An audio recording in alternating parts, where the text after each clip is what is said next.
greener and safer overview and scrutiny committee meeting. First of all, to any residents that are now watching this recording, please accept our apologies that it wasn't available for a live stream.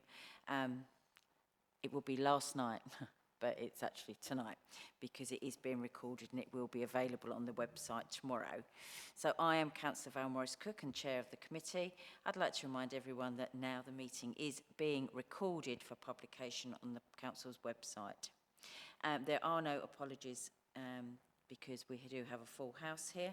I haven't agreed to any items of urgent business. I would like to introduce Paul Crick, who is the new Chief Operational Lead for Place. So welcome, Paul. And I understand it's your third week, so I'm going to do the joke again. Anything we don't know, we will be asking you. So thank you very much, and thank you for attending. Any declarations of interest? No. So without any further ado, we will ask Paul Southall to talk about his cleaning and greening verbal update.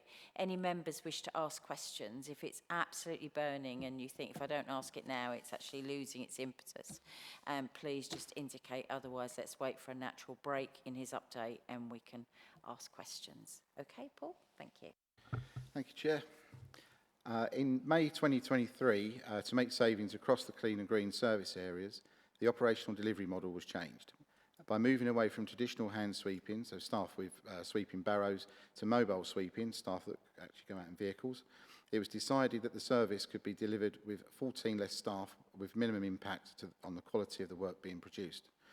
By September 2023, there was a noticeable downturn in the quality, performance and overall standard of work being produced across the service, with an increase in complaints for litter and weed growth.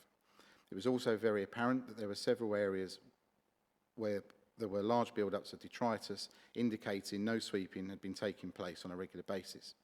On investigation, it was quickly established that the drop in service quality was as a direct result of the changes made to the operational delivery model. To address this, a decision was taken to undertake a review of the service and establish what resourcing would be required to bring the standard back up to an acceptable level, notwithstanding that savings still must be made.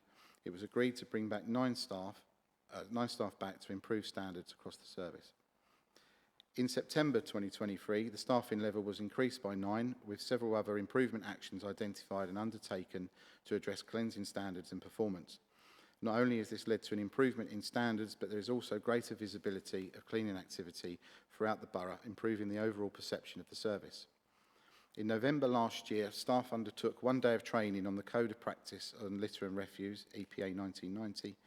This training focused on cleansing standards and the practical application of how they are achieved, but also covered health and safety, tools and equipment, PPE and uniform. A thorough review of all cleansing schedules and rounds was also undertaken, ensuring that routes are achievable and scheduled frequencies are sufficient to maintain a Grade B standard until the next scheduled cleanse. The EPA states that a Grade B is predominantly free of litter and refuse, apart from a few small items. Bartec is the software solution used across waste collections and clean and green for the scheduling, monitoring and reporting of daily work schedules, and is used by staff to record their daily activities. Overall usage of Bartec across clean and green was poor, with staff not closing down work correctly or in some cases not using it at all. Usage was as low as 14% across the service. A review was undertaken to ensure the data in the system was reflective of the schedules, and changes were made accordingly. Staff were then retrained on Bartec and ongoing monitoring put in place to ensure compliance. As of the end of January 2024, Bartec usage had increased from 14% to 89%. The increase in staff, additional training, review and updating of schedules, improvements in Bartec usage and additional focus on street cleansing and ongoing monitoring standards, coupled with improved staff engagement, has had a positive impact in cleansing standard. This has led to a reduction in the number of member inquiries and complaints relating to the clean and green service. In addition to the overall reduction in numbers of complaints and member inquiries, as of November 2023 and until now, March, 100% of these members' complaints and queries have been responded to on time and within 10 days and closed. In total, 4,311 cleansing inspections have been carried out between April 2023 and January 2024 across the clean and green services, with a 97% inspected being at a Grade B or above. 51% were at a Grade A, It's 46% at grade B, 2.7% at grade C, and 0.3% at grade D. In total, 3,966 service requests have been received and responded to. Within the same time, 661 litter bins on the highway have been regularly emptied to schedule, and 2,405 fly tips have been removed. All of the teams within Clean and Green took part in the preparations for last year's remembrance event, and all 8 memorials we are responsible for within the borough were cleaned, checked, maintained to a high standard to ensure they looked at the best, and the team received several compliments regarding the high standards achieved. With the increase in staffing and some more favourable weather conditions, the grounds maintenance team were able to make positive progress on grass cutting and finish the season in November to schedule and to a good standard, after which the team moved on to their scheduled winter works, cutting back hedges and shrubs. The play inspectors have carried out 4,003 routine inspections of the play areas, with these being scheduled and recorded on Bartek. A total of 302 defective pieces of equipment have been repaired throughout the borough. The sports team have continued to carry out winter repairs on the Bowls Green at South Ockenden Rec, and all the football pitches throughout the borough have been routinely checked, cut and remarked as required. Whilst a number of changes have been made to improve the operations and standard of cleansing across the service, there is still work to be done to build on the good work already done, and the team are currently looking at options to move to a targeted operation model in line with the Council's corporate objective to achieve this across Thurrock. We'll update on the progress of this project as it develops. Any questions? Thank you. You might need to do anything. Has anybody got any questions? I've got a couple, and well, I've got one, and then Joy. Anybody else? And then Maureen.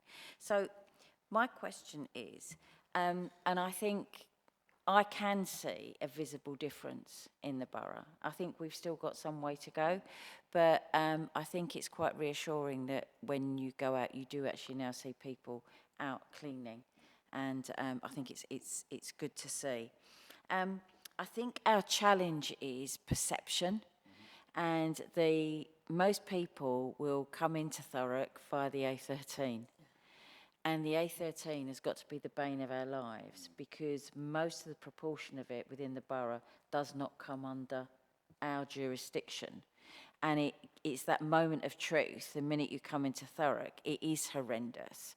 And I just want to say, you know, what else can we do to try and get the Highways Department, which I believe that is, to actually buy into our standards rather than utilising poor standards? Because I think when you go for the rest of the A13, I don't feel it's as bad as it is in this particular area. And I don't know if it's the geography of it, by being with the M25, by being near the river, lots of things like that have actually increased. But I do think that's our challenge, that our residents, it's no good us saying to them, not our problem, it's the highways, but it's still Thurrock, and it's something we want to people to be proud of, and to get that right moment of truth. So there is a 3-mile section, and apologies, I don't know exactly where it is, but there's a 3-mile section of the A13 that's just been handed back to Thurrock from a contractor, and that's happened in the last couple of months. So last week, a 30-day works programme started on cleaning it. It hasn't been handed over in the best condition. There's a lot of work to do. There's a lot of hours going into getting it up to standard, but that has started, and it's like I say, it's a 30-day work cycle that started last week. Yes, I can update more on that later, but you should see that improve. Lovely. I mean, it would be really helpful if at some point this week you can just ping the members of this committee where that actually is, so we can wait with bated breath on the great improvement. Yeah, I'll get that over. Yeah. Okay. Joy. Thank you, Chair. Yeah, that was one of my questions, because it's the roundabout that comes to Lakeside is the worst. And if that's how people look at what we're like, and the trouble with general public is they don't understand that part of it is Thurrock and part of it is Essex County. So I think it needs that, because you get lorry drivers throwing out their bottles of whatever they do, and they just sling it out when they stop at the traffic lights, and that's where it ends up. So I think we've got to know. We've also, I'm agreeing with Val, we've got to agree. Scary. Well, yeah, well, I do sometimes. We need to know where that 3-mile stretch is, because if we don't know, then we can't do it. My other question is, the 9 people we took back, Paul, did they get paid off when they left? And what was when they was taken back? That's one question. I'm going to disagree now with Chair a little bit, but my grass in my area is about a foot high at the moment, and it's usually done quite well, but it's not. It's good to hear about the play areas, really, really good. My other question is the football pitches. I don't know what football pitches you mean, because we have one over Heath Road, which, as far as I know, I've never seen anybody play football on it. And there is a big mound of earth been plonked there, and I thought, oh, perhaps that's to spread over the grass to make it a bit better. But it's still there. It's been there for a month. Just a big mound of earth. So it's obviously, I'm thinking now it's been dumped and no one's using it. So I don't think, we've paid £450,000 in all for that pitch and the toilets to be done, and that come out of my 106 money, and I want to know why it's not being used to its full extent, because everything's there. That's all, Paul, for now. Thanks, Councillor. I'll take away the one on the sports fields. I'm not aware of that one, and I'll get back to you on that one. Sorry, what's the first? It was about the 9 people that made. Oh, the 9 people. Sorry, no, it was. We're always carrying across those kind of services agency staff, so it was a reduction in agency. I say we did get some back, obviously, when we put the 9 back on, but yeah, there was no redundancies. Councillor Pearce. Thank you, Chair. How often do we clean the streets now for weeds along fencing and walls? It used to be twice a year. Is that still the same? Sorry, twice a year for it should be. Weeding. Oh, the weeding, yeah, twice a year. So what happened last year is, I wasn't here, so I can't comment, but we were behind the curve. We didn't get out early enough to start the weeding. So when I arrived, it was quite significant. I mean, there were 4 or 5 foot high weeds. So what we've done this year, we've just taken on a number of staff for early weeding and for early grass cuts as well, so we can get ahead of the curve. So we shouldn't get in that position again this year. But so there'll be the street cleansing guys, as they go around, as they clean the street every 2 weeks, whatever the frequency is, as a part of their job is removing the weeds, and that was a part of the training and making sure they had the right tools to do that. They also carry sort of weed removal, sort of weed spray bottles and stuff as well. But there will be additional team out from now addressing weeds. Also, a lot of residents do their own weeding because they're rather proud, you know, where they live, so they really tidy up. But there is others that just couldn't care less, and it does look a bit unsightly. Another question I'd like to ask, when you said highways, does that include signs? When I've come from Upminster, along the back lanes of Romford Road, it's got welcome to Thurrock, but you can't really see it because it's so dirty. Is there a cleaning team for that, for signs? Yeah, that would also come under my team on the graffiti. So if we're not aware of it, obviously, if you can let us know where it is. Right, okay, I can take that away and have a look at that. But talking about the A13, what the length that I'm talking about, all on the gantries, there's all graffiti on that that's got to be removed as well. But yeah, the guys will remove that as they go round. Yeah. Thank you. Councillor Anderson. Thank you for your update, Paul. You mentioned changes to the operational delivery model, you know, and we went from sweepers to mobile sweepers, and then we went back because the quality of service changed. Is there any cost associated with the changes in that model over that period of time that we've sort of wasted on changes that haven't worked out and then having to go back? Are there any costs associated with that process? It's actually the opposite. We've actually made savings because where they've taken the staff off, I haven't put any financials in there, but we're actually forecasting to be ahead on Clean and Green, a budget by about 40,000 this year, and that's as a direct result of taking those staff off. But there was no additional costs involved in taking them off and putting them back on. No, it was more what we've lost is the credit for the service, really, because the standards dropped off. Yeah, I didn't know if perhaps we'd purchased any kind of equipment as a change in the service that now isn't being used because but if we haven't, then, no, then that's great. No, the staff that were taken off of the sweeping barrows went into the vehicles that we were already operating, and they were given a wider area to cover, but it just didn't work out. Okay, and then just really quickly, out of interest, 18% was the original take-up of the Bartek system, use of the Bartek system. You said there's been training since, and we're now at 89%, which is great. Do you know when we got the Bartek system, did we just like throw it at colleagues and say, have a go? Was there no initial training? Why was it so low to begin with? Like I say, I wasn't here, so I can't comment. There would have been training that would have been rolled out of any new system, but it's like anything. If you don't stay on top of it, you don't stay on top of people that should be using it, they slip back into old habits. So it's just getting back to managing people and managing expectation. So there's a focus now. So there's one of the back office team on a daily basis will check Bartek usage. The managers now have got access to Bartek online, so they can see what the usage is for their areas, and it's a part of our performance. You know, our monthly. My senior management team, when I meet with those guys, it's one of the things that we look at across collections and clean and green is the Bartek usage. So if it's dropped off, obviously I can address it there. Thank you. Councillor Hurrell. Yeah, thanks for your report. So I've got your name. Sorry, Paul. Sorry. When the A13 cleaning and all general highway cleaning, is it split into the recycling as well, or is it all just goes to waste?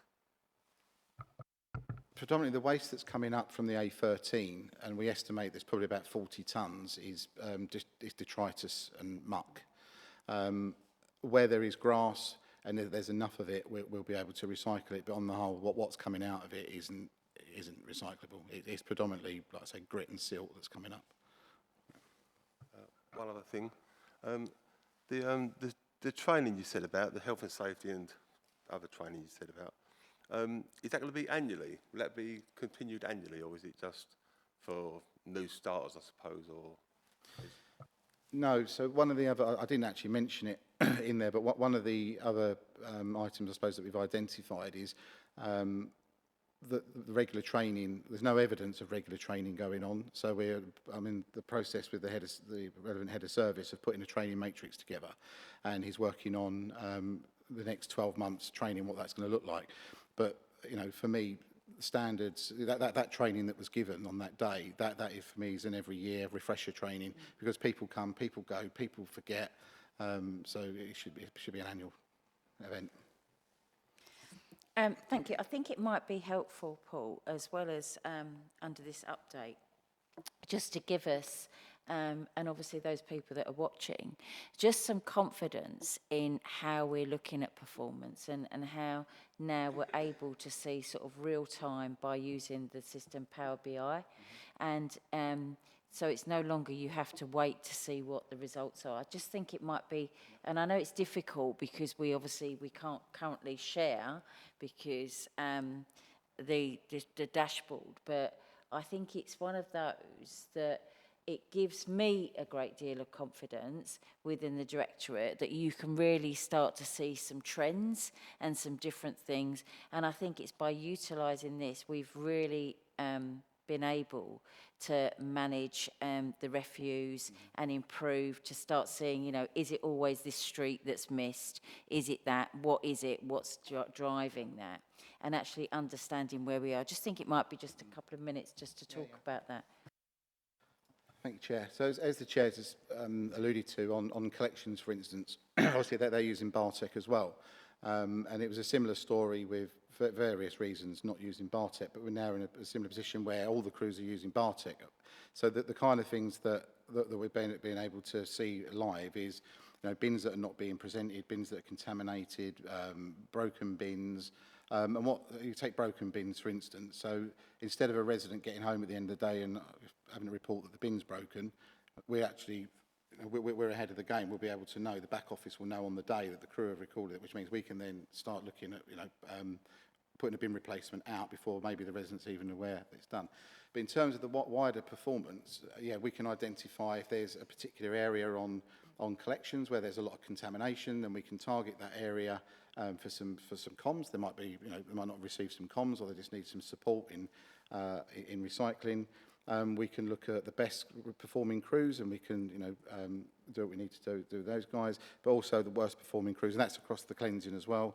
We've got a good handle on what work isn't being completed, why it's not being completed.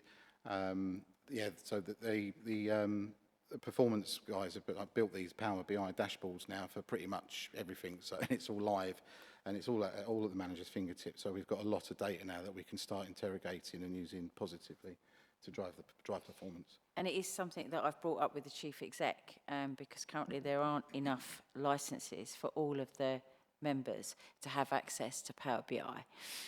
So it is something I've brought up because it's really helpful when we're talking to residents, and it's one of those that you can have a look at your front screen. It will give you the top line of the performance of the directorate, and then you can click into it and you go to the next level, the next level, the next level, and it's really real-time information. And if you think there are several times when there are people here working that literally are spending days literally analysing and putting data together just to present maybe for a meeting, that's now completely gone out because it's literally a press of a button. And there are cases that I know of that there is one particular thing that it's actually saved 4 days a month just by having some reports written and how they're doing it. So it is something that I think will be really helpful for all councillors when we're able to actually have access to it. Moving on to the, sorry. Thanks, Chair. Yeah, it might not be in your remit, Paul, but I just wondered, obviously where we've got drains, they aren't used to be done on a system of monthly or whatever, but it's now people have to get in touch if they want their drains done. I was somewhere the other day that it wasn't going down the drain on the roadside, it was coming up the drain. And I think, I hate to be on the old flooding again, but I've never seen so many lakes, and because it is. Tilbury is full of water, and down the bottom of Chadwell Hill is a lake now, and we're getting puddles that we didn't have before. So is it should we be looking at roadside drains and just going along perhaps and emptying them, because I've never seen so much water, and it's getting worse. They used to be called gully suckers, didn't they? Yeah, so I can partly answer the question. It actually falls under highways, and as the chair rightly pointed out, they are gully suckers, and we've got gully sucker vehicles, and they do go out on a works programme. I don't know how often each gully is scheduled to be cleared, but there is an ongoing programme. We can ask the relevant people. Yeah. Thank you, Paul. Thank you. Happy to move on, but I think that was quite a useful update, and I think it builds me with confidence, to be honest, for the future. Moving on to waste. This won't be so good. It's a waste strategy update. I'll just okay. So due to changes in legislation, such as the introduction of simpler recycling reforms, replacing consistent collections, and Thurrock issuing a 114 notice, the waste strategy is currently being reviewed and updated, ensuring it's brought up to date and is in line with the new reforms and complies with any restrictions as an outcome of the 114 notice. There has been a delay to the start of the review, as DEFRA hadn't provided full details on the changes until late 2023, and now we have more information, we're in a better position to undertake a full review, and this is now started. The changes include a new, simpler, common sense approach to recycling, meaning people across England will be able to recycle the same materials, whether at home, work or school, putting an end to confusion over what can't be recycled in different parts of the country. It also includes weekly food waste collections that must be introduced across the country from March 2026, and green waste collections to be offered to all residents, but where a charge can be made. There have also been changes in regard to single-use plastics. Bans and restrictions on a range of polluting single-use plastic items came into force on Sunday the 1st of October 2023. Single-use plastic cutlery, balloon sticks and polystyrene cups, food containers can now no longer be sold in England, and the supply of single-use plastic plates, trays, bowls has also been restricted. The existing waste strategy identifies 5 strategic objectives that I'd like to provide some progress updates on and apologies as some of the updates are repeated because they're connected. Objective 1, to eliminate unnecessary single-use plastics and unnecessary packaging from the waste stream. So there's been a ban on the single-use plastics that came into force. We're currently applying for external funding for a community recycling engagement officer to start in April 2024. We can further push that agenda. And we're working with comms on some targeted comms and engagement promoting waste minimisation. That's waiting to be drafted. Objective 2 was to minimise the production of waste and to create awareness amongst our residents about the impact of waste.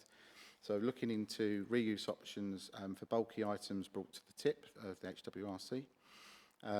We're reviewing, undertaking a review of the existing reuse groups that we work with, and the service information booklet to all residents ahead of the service changes, 8th of April, obviously sort of reiterates what can be recycled at the curbside. Waste minimisation will form part of the role of the new recycling officer. Objective 3 was increase our recycling rate to 50% by 2025. So weekly food waste collections from September 2024 will go some way to help achieve that. Moving to alternative weekly collections for general waste, changing behaviours, encouraging recycling and moving more recyclable materials from the grey-green bins to the blue bin. Implemented collection of recycling side waste. Compliance with simpler recycling reforms subject to full review. Improvements on how we use Bartec, all collection teams now using daily. This will help us identify low participating areas so we can target comms in a specific area. Recycling for flats started in 2023 and I want to start looking at options for food waste collection from flats later this year. Community Recycling Engagement Officer again will start in 2024 with active promotion of recycling and waste minimisation, and again targeted comms coming from the data that we collect from Bartec around contamination, for instance. Objective 4 was to ensure that waste collection and waste disposal is carried out in the most carbon efficient way. So we've just signed off on a new 10-year ERF contract awarded, ensuring landfill diversion targets are maintained, and we're currently at 0.007% of Thurrock waste is sent to landfill. Move to alternative weekly collections, reducing carbon impact, so less vehicles required to deliver the service, and new routes have been developed to reduce empty running and improve overall efficiency. They're the new routes that will start on the 8th of April. Objective 5, which is the final objective, is to become an authority that wants to send zero waste to landfill. As I just said, the new 10-year ERF contract and that very low or very high diversion target from landfill. Looking at reuse of materials from bulky waste collections, service and HWRC, and again the Recycling Engagement Officer to start in April. In order to meet these challenges, the Council will progress with the rollout of the flats recycling programme to both council-owned and private locations and integrate them into the collection service. That's been complete. Retender and procure new waste disposal contracts, which will support the changes proposed to the waste collection regime in Thurrock. That's completed. Carry out a comprehensive re-optimisation of all waste collections to ensure the service is efficient and fully inclusive to all residents. That's been complete.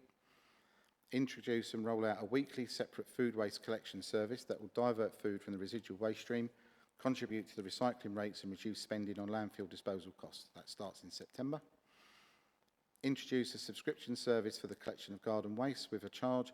This service will be provided on a fortnightly basis. That starts 8th of April.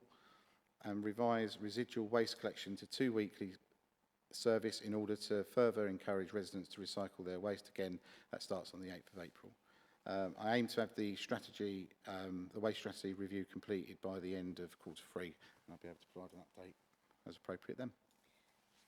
Thank you. I think it might be pertinent to just give us a bit of an update on where we are with the garden waste bins and what the uptake has been so far, because I know within the business case we were looking, in order to hit the savings that we needed to do, to get to 20%, wasn't it? Thank you, Chair. So just in terms of the leaflet deliveries are now complete.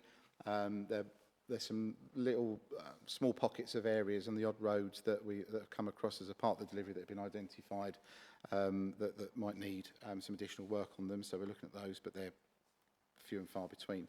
In terms of active subscriptions, as of 5 o'clock this evening, we're at 2,430 subscriptions, and that's a total income of £209,650 pounds so far.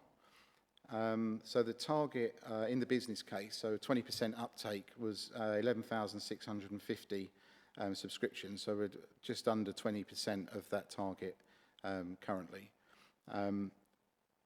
So if you look at, unfortunately I can't show the dashboard, it's a shame because you can see the count of subscriptions by ward, but if I give you the top three who've got the most subscriptions, it's Orsett, Little Thurrock, Blacks and Stifford Clays are the high subscribers, and the bottom three is West Thurrock, Tilbury Riverside and Tilbury St Chad's. Yeah. Questions? So, Councillor Kent? Thank you, Chair. Firstly, going back to the garden waste, the new charge. I was looking, we got our leaflet about all the changes at the weekend. Read it thoroughly. There is nowhere on there, if you are not online, to contact the council. There's no phone number. So if someone's not online, how do they get in touch with the council if they would like? There's nothing to say what they need to do if they want to pay to have their garden waste bin emptied, and there's nothing to tell them what to do on that leaflet at all. Everything is just this website, and if you're not online, you can't go on a website. Okay. Yeah, so they'd ring the council contact centre in the normal way, but if that is absent from there, and that's the feedback that we're getting, then we've got some social media comms that's going to start going out on a daily basis. So we've worked with comms on that, so I can speak to the comms team and see if we can change that and put some messaging out there. Yeah, the leaflet's gone out now, so it's a bit late to change that. But yeah, if you are speaking to residents, if they can contact the council contact centre in the normal way, and they can book the collection and take the payment there as well. Sorry, Chair, can I come back? I've not actually been and actually seen this myself, but is there anything going out up in libraries or hubs or stuff with the contact number on, so if residents actually, go in there and they can actually get the phone number from there?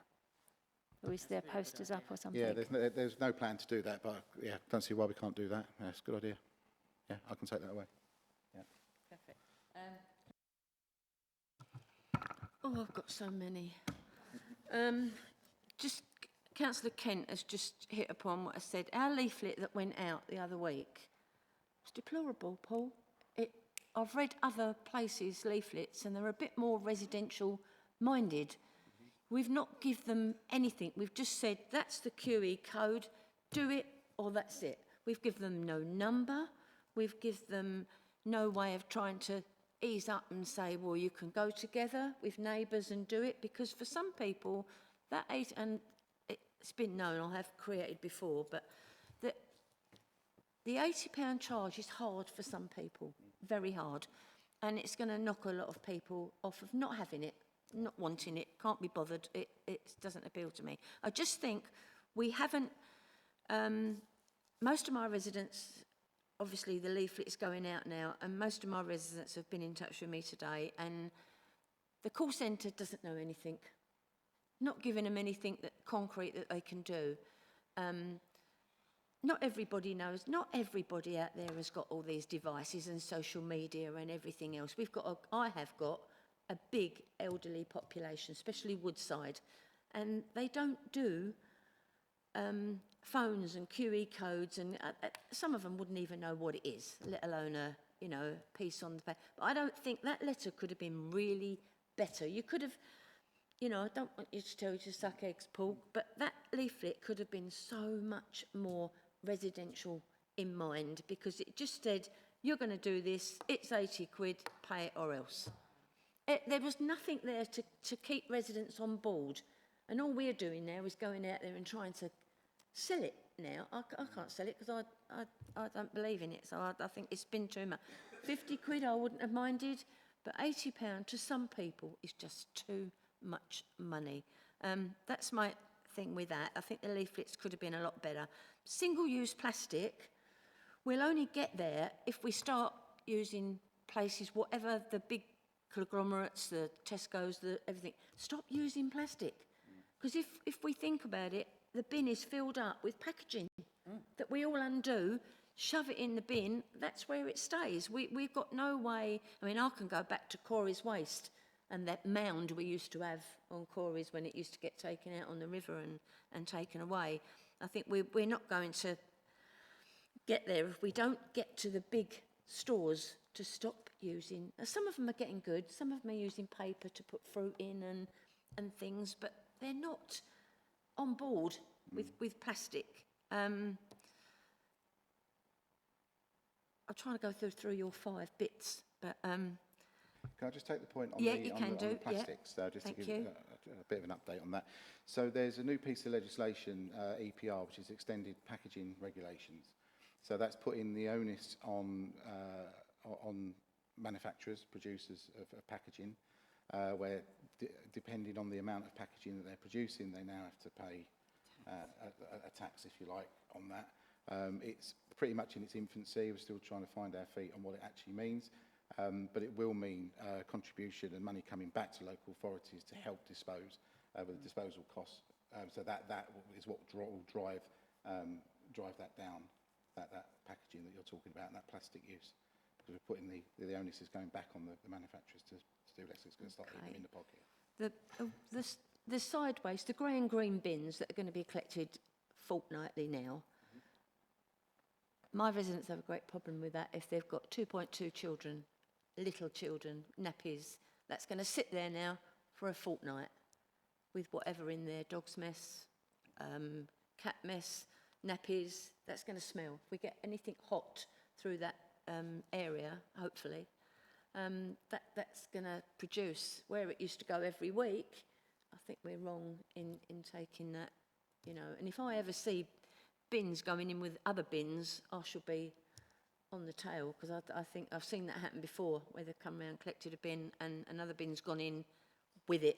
And you think, why the hell am I standing here doing this recycling when it's going in with the same waste? You know, I just think it's, you know, I haven't got any trouble with most of that, Paul, but those two, the leaflets and the collection waste, I have a great problem with it. Okay, over to you, Paul.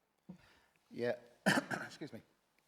Apologies on the leaflet. Obviously, we went through a draft and it went to various different stages, different people on the drafting and that.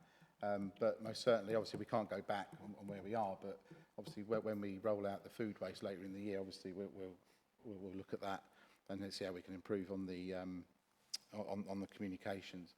In terms of, I understand what you're saying about just picking up something about residents with nappies and etc. Obviously, Thurrock is one of the last of the authorities to move to fortnightly collection. And where I live, I've been on a fortnightly collection for 7+ years. Granted, I haven't got young children, but I know my neighbours next door have grown up a little bit now, and that hasn't been an issue for them. If there are residents who have got small children in nappies, or there's families of 6 or more, then they can get an additional bin. They just need to contact the contact centre, and they'll sort that out for them. And just on, yeah, It isn't the point of having another bin. It's the bin that's going to sit there for 2 weeks. And if we're going to get hot weather, that's going to sit there and smell. You know, all right, you've got to pull the bin back in your own property, but it's going to sit there for 2 weeks.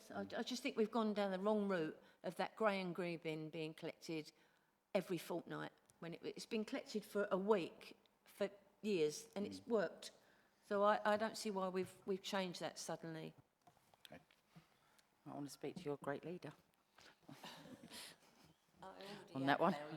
Yeah, on that one, as that was his portfolio. Sorry, the other one, sorry, Councillor, was just on the contact centre.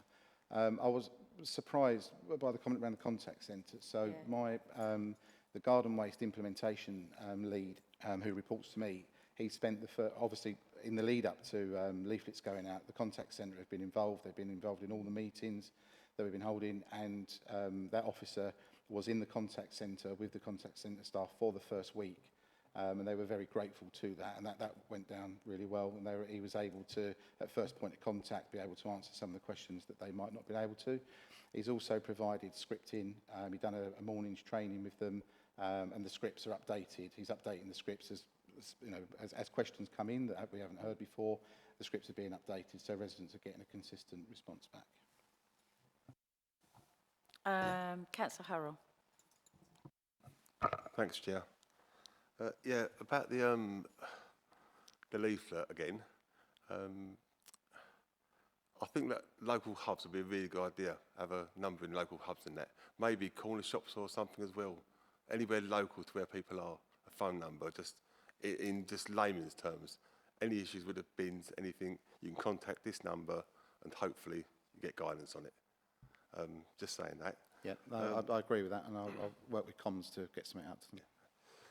Also, private flats, the garden waste charge, do they get charged, how do they get charged? Per flat? Is it, say there's 10 flats, do they get charged £8 per year each, or how will it work?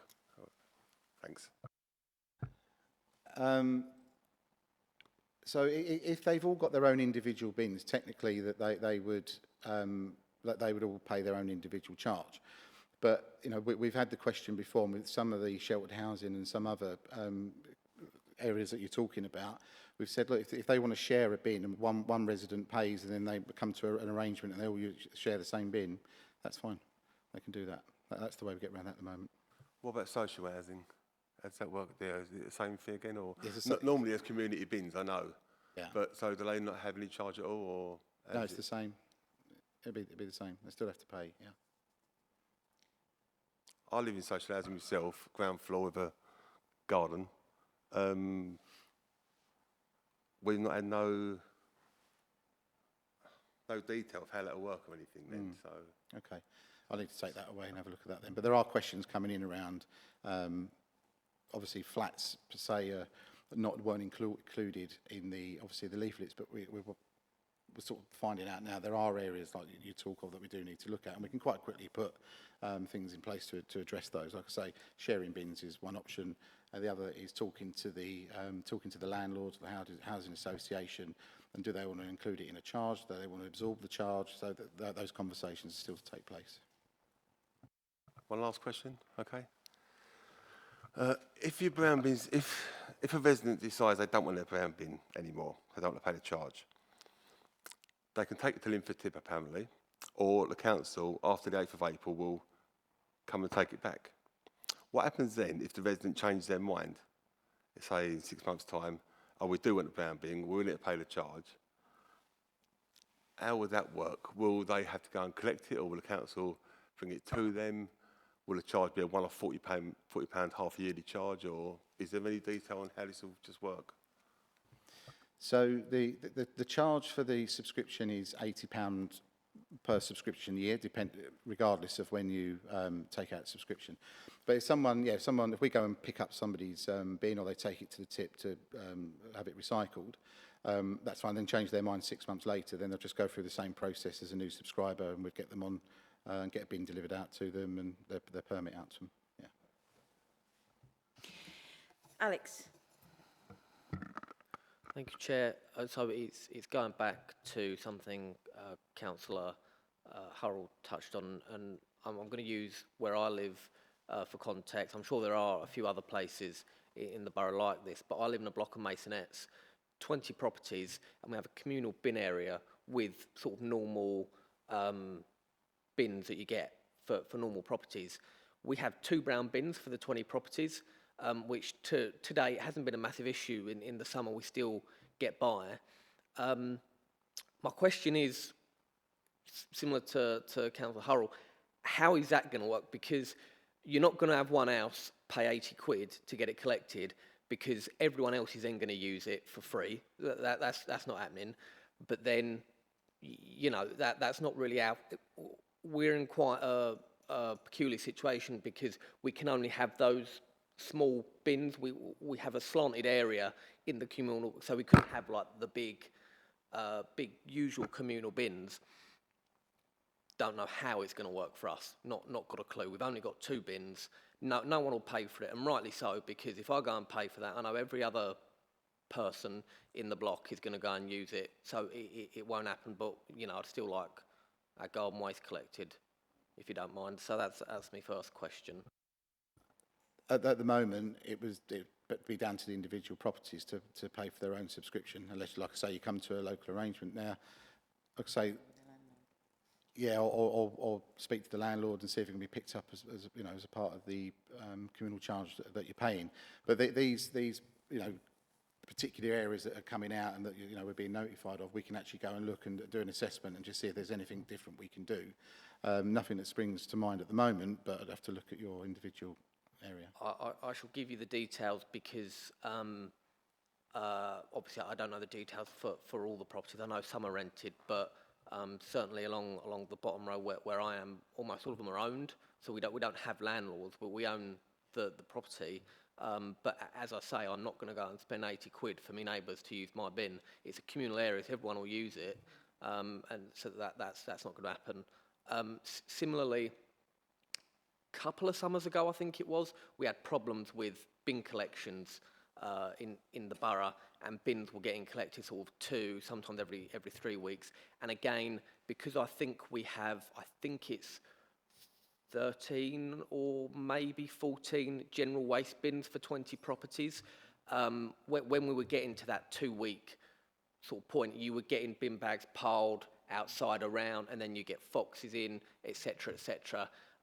Again, because we're in a position where not every property doesn't even have its own bin, is there scope for local arrangements or local peculiarities to be made where perhaps we can continue weekly, or is that a bit too cheeky?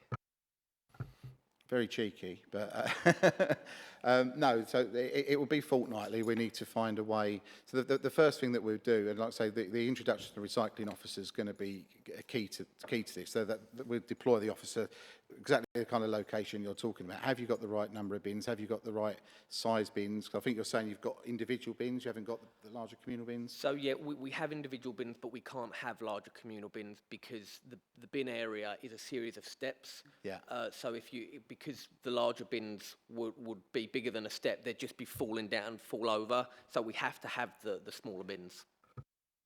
Yeah. Yeah, we need to go and have a look and make an assessment. But there isn't any reason why, if you've got your own individual bins, why you'd be any different to a resident. Yeah, so we have the small individual bins, but they're not like our individual bins.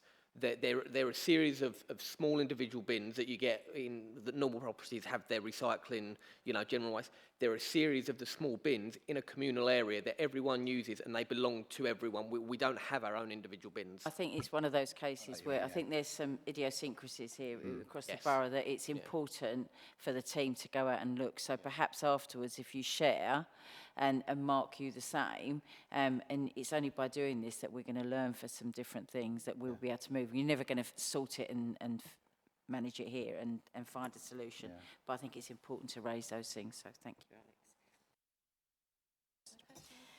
Alex. A couple of things. One of the things I think I'm probably disappointed, Paul, is that we talk about garden waste and people having to pay the £80, which for some people, and I know it's a challenge. For me, I think the disappointment is that we haven't currently got the technology to be able to pay it by direct debit, because I think £80 is a stretch for a lot of people. I also think some concessionary opportunities. And I know it's something that you and the team are looking at, but I think it's important to have it on record that I think that is a disappointment. I think my other disappointment is the fact, and I understand we're going to the food waste in September. I know logistically it would have been a nightmare to have waited and done everything when we started the food waste. But I suppose with what people are thinking, going through the summer with not having the weekly food collection and going to the fortnightly collections, it's probably going to switch more people off than encouraging people. But I understand why we've done it, because logistically you're doing it in phases. So rather than, so we're going for success rather than the thing. I get that. How are we trying to advertise and get people to take up composters? Because we used to, and I don't know if we do still give them from the council or if we get them at a discounted rate. But I think if people aren't prepared to pay the £80, it's possible that they would have a composter, or, yeah, that's... It's included in the leaflet that went out. There is a link on there I didn't see to a composter. It's actually on the council's website. We don't sell them directly, but it's a link to somewhere, and they are reasonably priced composter. Just to pick up on a couple of points, if that's okay, Chair. In terms of direct debit, absolutely agree. We were disappointed as well that it wasn't going to be ready. The team are working on that. Yeah, and we're really pushing that hard. And that kind of links into instalments as well. So that's something else we're looking to get in as soon as possible. Realistically, direct debits and instalments will probably be in the next subscription year, but if we can get them in sooner, absolutely. Concessions, I think for now what we need to do is get to the target of the 20%, because that's what the savings in the business case is based on. And I think as soon as we get there, we'll be in a lot better position then to review, can we introduce concessions? Because it isn't just about introducing the concession, it's about how we actually administer that, and is the system up to it. And at the moment, the system isn't quite where it should be. We've had a relatively short, a very short window of time to actually mobilise.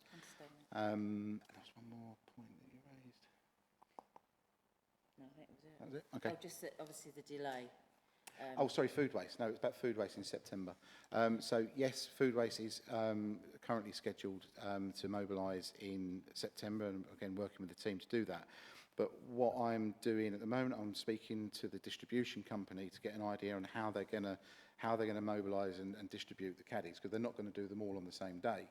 So if we do them by round, for me, as soon as that particular round has been deployed and that those residents have got their caddies, then for me, then we start collecting. So we don't wait until September. So if I can bring that forward, even if it's on a phased approach, that's what I'll do. Yeah, that's quite refreshing. So my other thing is, and it's something that is coming up on the doorstep, we know that things happen, we know that things go wrong. You know, for goodness sake, we've had the horrendous traffic the other week.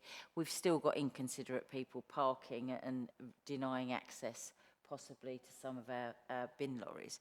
So when we're going to fortnightly collections on the general bin, I miss my bin. What assurance can you give me that I haven't got to wait for 2 weeks to get that bin emptied again, so it would have been a month, that I will have my bin picked up at some point? So we're working towards, so there is a quirk in the system at the moment in terms of the whole misbin policy, and it's ready to go to SLT, the new policy. And what we're aiming to do with that is go back to a genuine miscollection, so a collection that the crew have fouled, or my team have fouled on, within 48 hours, and that's what's in the new being. That's like the SLA. Yeah, being proposed in the new policy. The guys, the head of service, is currently working to that anyway, as where he can, but the systems don't support that. So if a resident rings up at the moment and logs it, it doesn't necessarily come to us or at all, or within 48 hours. But if someone makes us aware of it through a complaint or an email, then we're aiming to get it picked up within 48 hours. And that's what the drafted policy was saying. That's good to hear. Councillor Kemp. Sorry, one more question. With regard to safety of workers, I understand there was an issue around the borough recently. How are we making sure that our workers are safe on their rounds? Do they need any other protective equipment?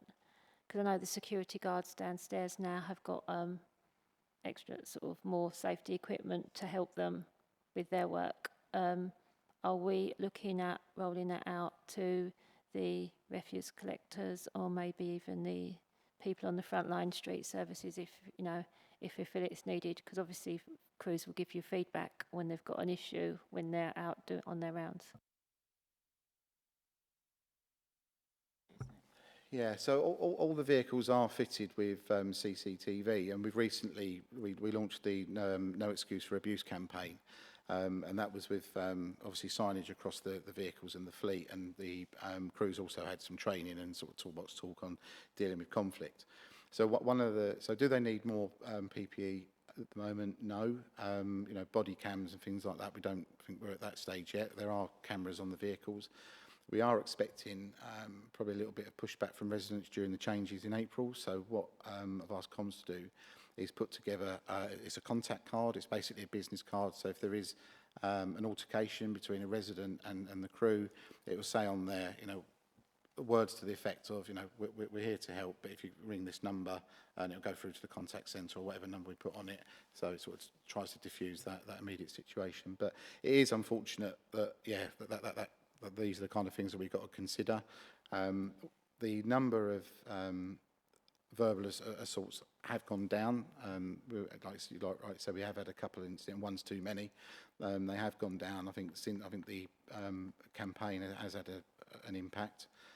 But yeah, we're always monitoring it, and you know the guys are encouraged to report any incidents. They get flagged up on our monthly stats for health and safety. But yeah, if things change, obviously we're always reviewing and looking at health and safety and the safety of the crews.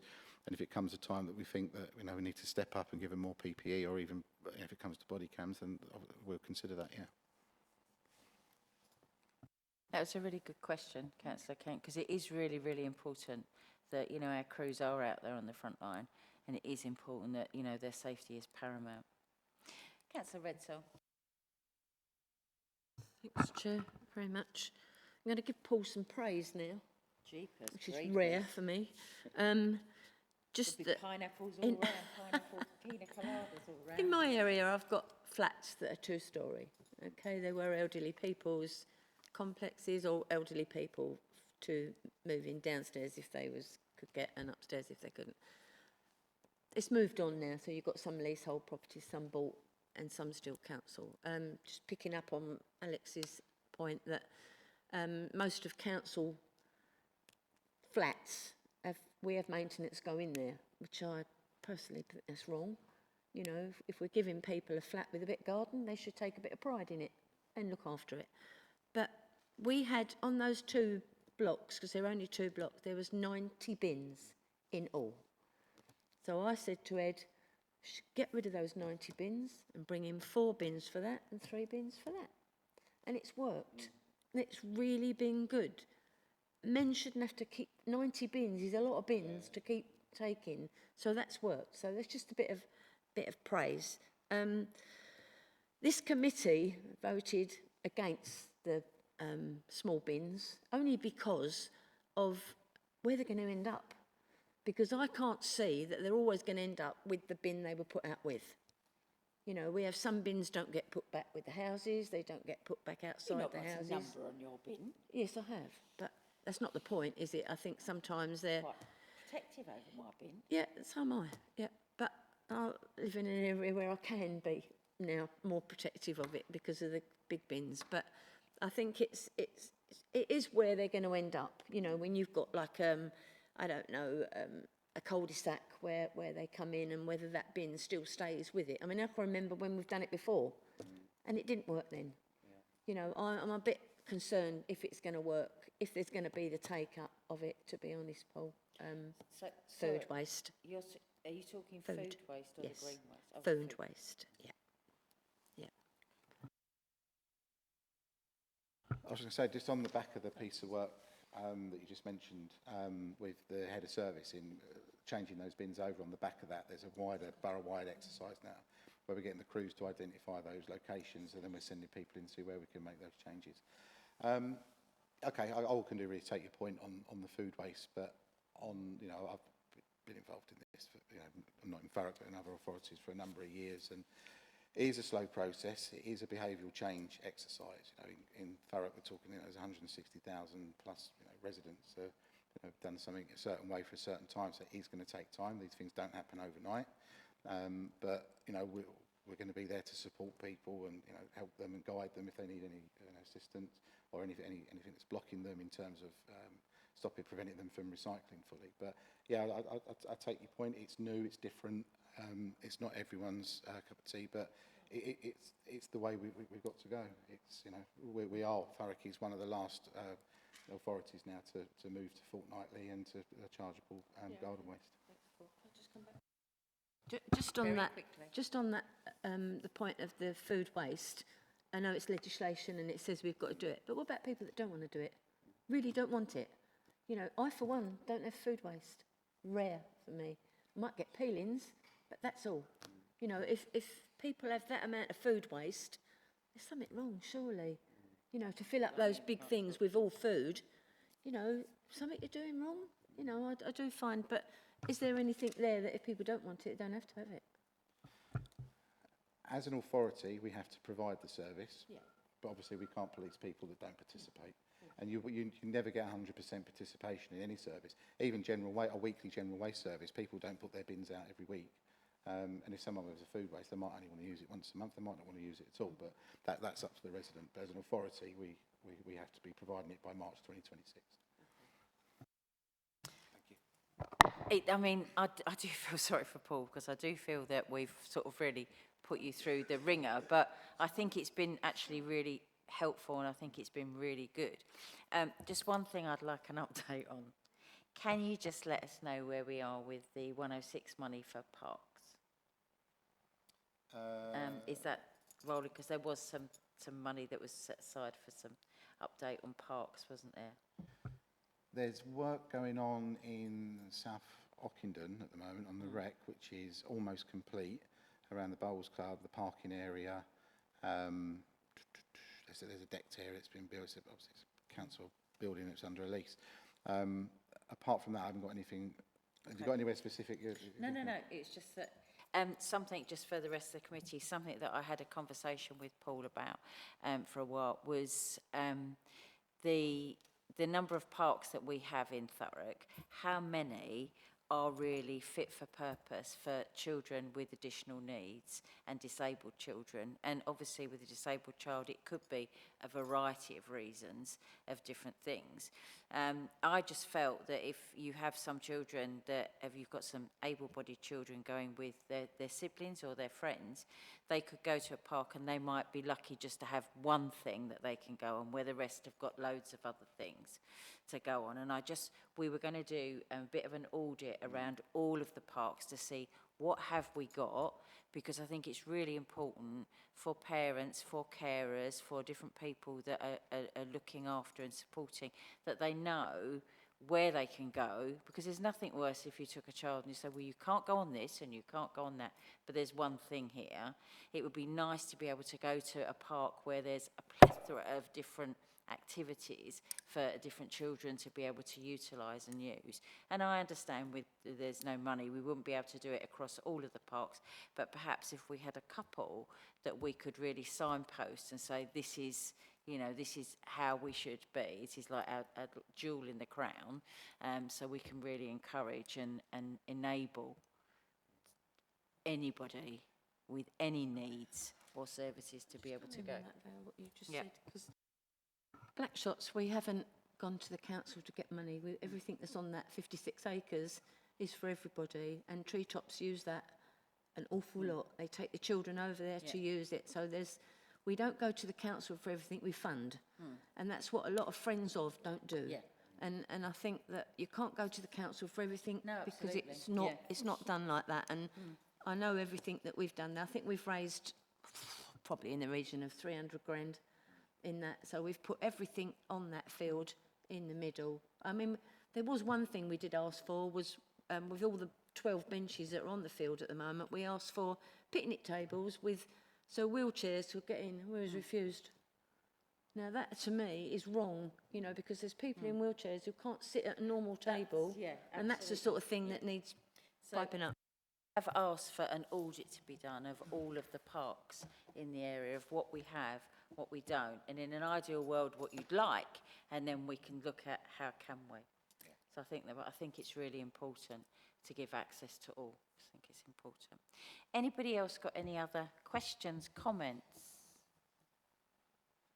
Councillor Pearce, off you go. Just quick, with the bins, those are concerned that they're paying for the brown bins and they're frightened that other people are going to be using them. And if anybody, I mean, I don't know how you can get around that really, other than put a lock on it. And then when they want to come and empty it, they've got to come and knock on the door. You know, this is the sort of things we're getting on the doorsteps. But I'm getting this feeling, a bit concerned that all this might cause more fly tipping everywhere. I don't know what you must think. Thank you. Yeah, so it's something that we looked at when we were putting the options together for waste changes, and there is no evidence to say that, you know, authorities that have moved to fortnightly collection, fly tipping has increased. It takes a certain type of person to go and want a fly tip. You know, it's not your general public, as it were. In terms of locking bins, yeah, there isn't any. There are bin locks available, like you say. Operationally, it just wouldn't be. Yeah, productivity would go down. You need more, end up needing more staff. But it's no different to, you know, people using your general waste bin. Just need to make sure that it's, you know, when it's not not being out for collection, that it's just secured somewhere away where other people can't necessarily access it. I only ask that because people, you know, refusing to pay to have all this done. I think, oh, I'll go and use theirs. Theirs only half empty, so I'll go and use that. But there's going to be a lot of it. It's trial and error, really, I think, at the end of the day. Thank you. And as these sort of questions come out, these are the kind of things that we do add to the script at the contact centre as well. But they're good questions to ask because we might have a solution. Yeah. Okay, so I do think we ought to say thank you to Paul, because I do think we've put him under the spotlight tonight and questioned him within an inch of his life. But I think it's been very helpful and very useful. I think, you know, lessons learned, it would have been useful for the comms that have gone out about the green waste and the payment to have come to this committee, just for us to have had an opportunity to have a look at it prior to it going out. I don't think this committee has probably been utilised as well as it could have been. Because I think it would have saved some faux pas that have maybe happened. But, you know, it's opportunities to learn, isn't it? Every day is a school day. And, you know, we're learning from experience. And perhaps, you know, before we do the food waste one, we make sure that before things go to print that this committee gets an opportunity, or what this committee will look like under the new scheme, we'll have an opportunity to possibly comment on. I think it would be helpful. Okay, anybody got anything else? Paul, did you have anything you wished to add? Yeah. Not bad, eh? And thank you very much for our support from Democratic Services. And this will be the last meeting, obviously, of this municipal year. So just like for me, as chair, to say thank you very much to my vice chair and the committee members that have been on here. I think you've served the committee well, so thank you very much. And that's the end of the meeting at 2020. Thank you.